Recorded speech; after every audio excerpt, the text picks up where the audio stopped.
The next layer I want to show off is the fill layer.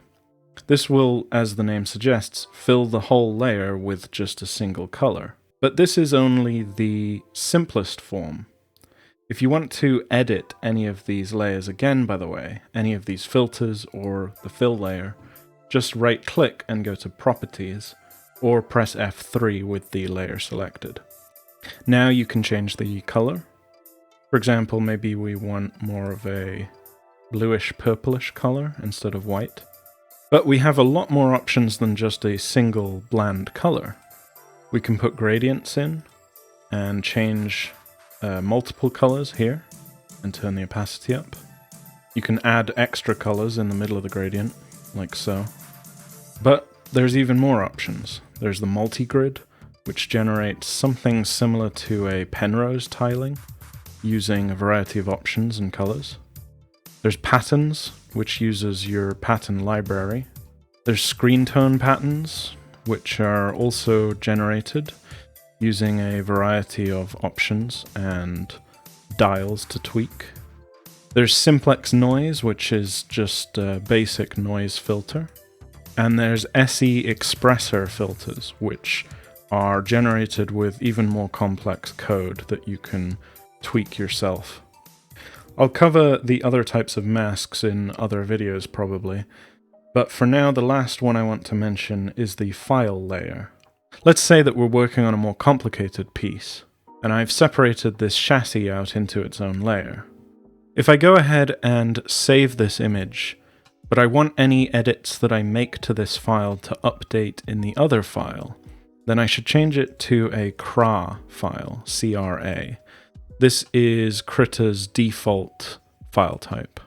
This will preserve any edits I make. I can add some text to this car door and hit save.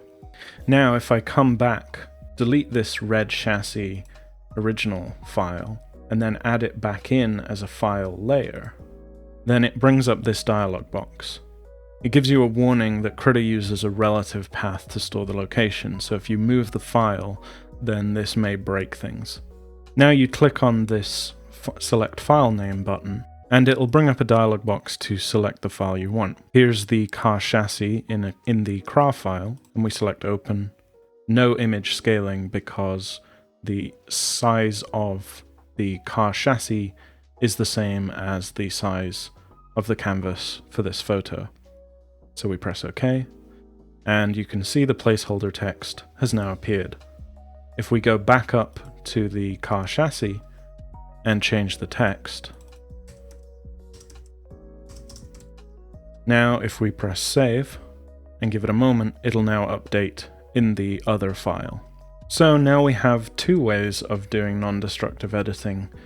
We can either add a filter layer in the chassis file and hit save, or we can put this in its own group and apply a filter layer like so. Hopefully now you can see how flexible Krita is in allowing you to make changes without doing anything destructive to the original file. If we want to go back to our original photo now, all we have to do is hide the layers in order. Except that isn't quite true because I made one destructive edit, which was to delete the sky on this photo. Every time you make an edit to something like this, you're going to have to make that decision for yourself, whether you want it to be a destructive or a non-destructive edit.